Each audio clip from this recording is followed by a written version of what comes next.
Eran como las 3 de la tarde cuando Jesús clamó a gran voz diciendo: Dios mío, ¿por qué me has desamparado?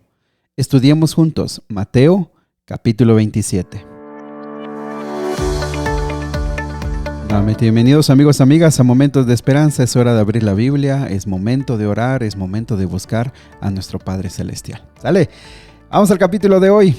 Capítulo de hoy muy interesante, ya que nos presenta los últimos momentos, las últimas horas de la vida de Jesús, pero también algo que es muy sobresaliente, lo vamos a volver a leer en los próximos evangelios y vamos a tener una perspectiva más amplia, ya que van a ir agregando nuevos elementos, pero también algunos van a causar cierta discrepancia, es decir, que van a tener diferente información. Eso es muy importante de subrayar. ¿Por qué? Porque aunque pareciera que eso desacredita la Biblia porque es diferente información, la verdad es que lo confirma la veracidad, porque los testimonios nos muestran la perspectiva de diferentes personas, nos muestran cómo ellas le dieron cierta importancia a algunos datos y otros a otra información, y de esa manera se confirma pues la veracidad de los evangelios. Bueno, del versículo 1 al 3 dice que venida la mañana los principales sacerdotes trajeron a Jesús ante Pilato. ¿Por qué de mañana? Bueno, recordarles que esa madrugada, para amanecer viernes, estuvieron haciéndole interrogatorios a Jesús con tal de buscar algo en lo cual acusarle. Eso lo hizo el Sanedrín, también el sumo sacerdote, y bueno, esa acción era ilegal. Dentro del proceso para hacerle un juicio a una persona, lo que ellos hicieron era ilegal, pero lo que pasa es que a ellos les surgía que se condenara pronto a Jesús porque había diferentes razones por las cuales Jesús podía salir libre. Por eso es que en esa época del año salía el sol más o menos como desde las 5:30, así que Jesús seguramente lo trajeron como a las 6 de la mañana para que Pilato diera su punto de vista. Ojo, la urgencia y todo este proceso que estaba mal dentro de las leyes que ellos mismos decían que respetaban. Y mis amigos, bueno, aquí estamos entrando en un momento de definiciones, en un momento donde el carácter de Jesús se va a demostrar y donde nosotros también tenemos que aprender cómo se enfrentan los momentos más difíciles de la vida. Yo por eso te pido que tú lo leas de manera personal y sea el Espíritu Santo quien te muestre las impresiones que tú necesitas. ¿Por qué? Porque aquí vemos varios detalles. Por ejemplo, del versículo 1 al 3 que viene ante Pilato. Jesús no viene a la fuerza, Jesús sabe cómo va a ser el proceso, pero Jesús está muy consciente de lo que tiene que hacer.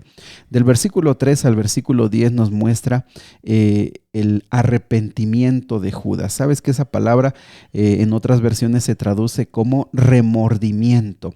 ¿Es diferente el remordimiento? Sí, el remordimiento solamente es el dolor, el miedo por las consecuencias de lo que acabas de hacer. Pero no es lo mejor es el arrepentimiento. El arrepentimiento es el dolor por lo que hiciste, pero también por las personas que dañaste, y también nace un deseo de arreglar la situación, un deseo de cambiar. Ojo, es muy diferente. Y en este caso Judas termina suicidándose. Y mis amigos, aquí resaltar que los brazos del Señor siempre están abiertos. No hay una falta tan grave, no hay un pecado tan terrible que nosotros no podamos llevarlo a Cristo y que Cristo no nos pueda perdonar. Y es que eso lo pudimos haber estudiado, cómo Jesús estuvo luchando y siempre tratando de que Judas pudiera arrepentirse. También del versículo 11 al versículo número 14, nuevamente llevan ante Pilato a Jesús ante Pilato, y bueno, Pilato en pocas palabras no encuentra una razón para condenarlo. No hay una cosa por la cual diga esto debe merecer la muerte. Y sabes, no era tan fácil para Pilato. A veces pensamos que quizá ellos como romanos mataban o hacían lo que querían sin problemas. No, realmente Pilato debía ser muy prudente. ¿Por qué? porque el César le podía pedir cuentas, porque él tenía que dar cuentas, así que él tenía esa presión, qué decisión debería tomar.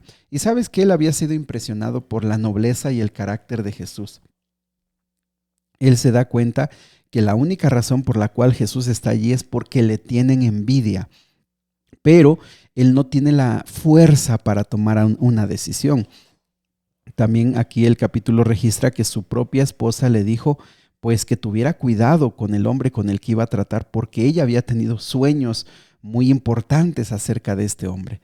Y mis amigos, aquí tiene que ver con la decisión, las decisiones bajo presión.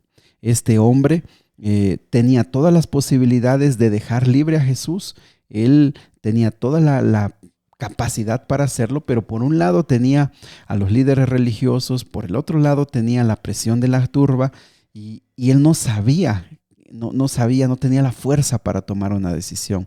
Que Dios nos dé de su bendición cuando nosotros estemos en esa situación, que podamos tener el valor de enfrentar en esos momentos difíciles las decisiones que debemos tomar. Finalmente Jesús es puesto pues ya una manera en la que Pilato pudo intentar liberar a Jesús fue con una costumbre pagana que tenían de que en ese día se liberaba a una persona de la cárcel. Entonces él trajo a uno de los peores, que fue Barrabás, que también su nombre puede ser traducido como Jesús Barrabás. Este hombre había sido acusado básicamente de sedición, básicamente de levantar a un grupo de criminales para atacar a Roma. Fíjese cómo Jesús básicamente por eso fue acusado, pero pues Jesús tenía bastante pues antecedentes de que había sido una persona que había hecho milagros, que había predicado un mensaje de amor, un mensaje de sanidad. Pilato consideraba que al ponerlos a los dos, la gente iba a liberar a Jesús. Sin embargo, y aquí está otro punto muy importante, los líderes religiosos motivaban a la gente, impulsaron a la gente para que la gente gritara que fuera Barrabás el que quedara libre. Ojo con eso. Saben que hay un dato muy interesante. Se considera que la gente de Galilea, que es donde más tiempo desarrolló Jesús su ministerio, todavía no había llegado. Estamos hablando que este momento son como las 7 y 7:30 de la mañana. Entonces, como para mediodía estarán llegando los de Galilea que podrían haber respaldado a Jesús.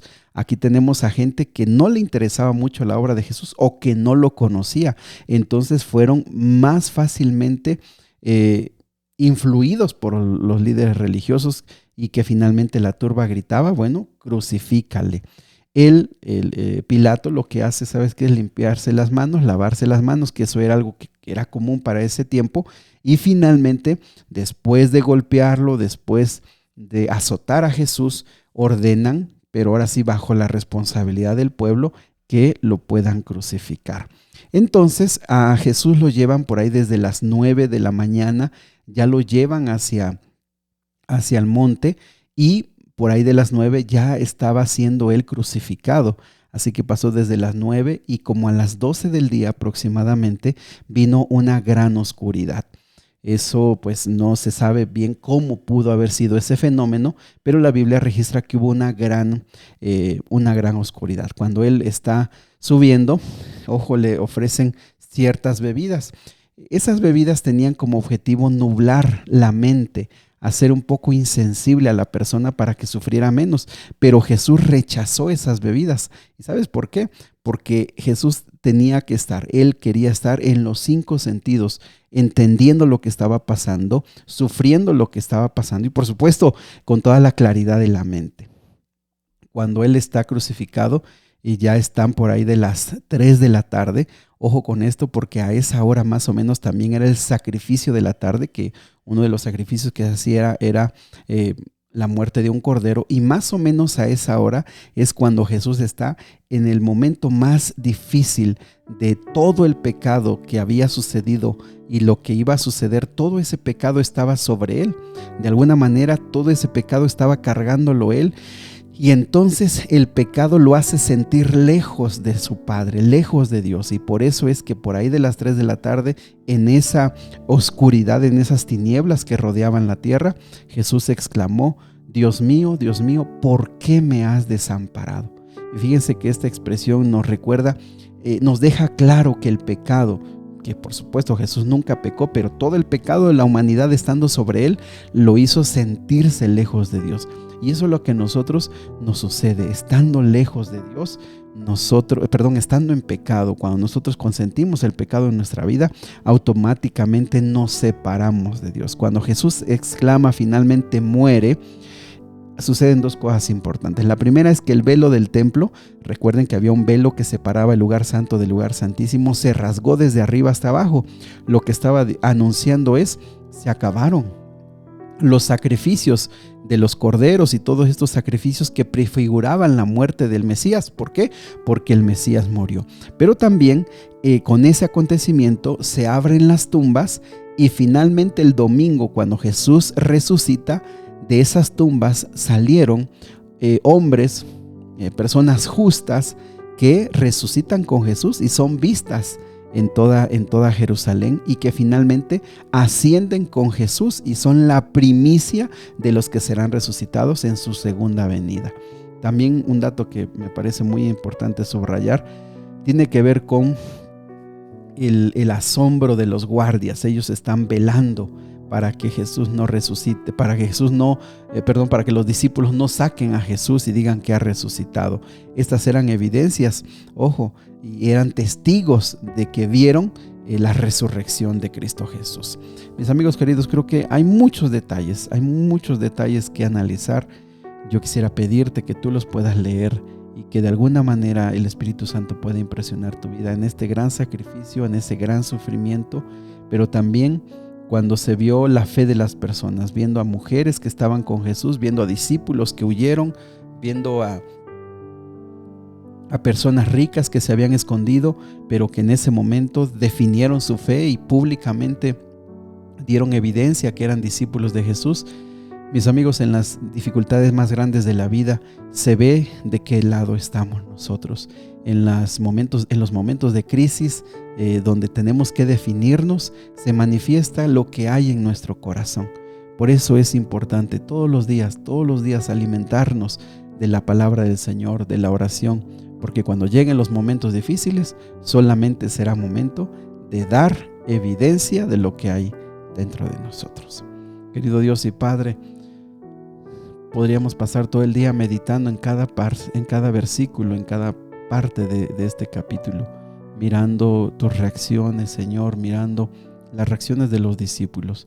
Solo podemos decir que tú nos impresiones a cada uno de nosotros en lo que sabes que cada uno de nosotros necesita. Te lo pedimos en el nombre de Jesús. Amén. Que Dios te bendiga. Sigue abriendo tu corazón a Dios. Sigue orando a tu Padre Celestial.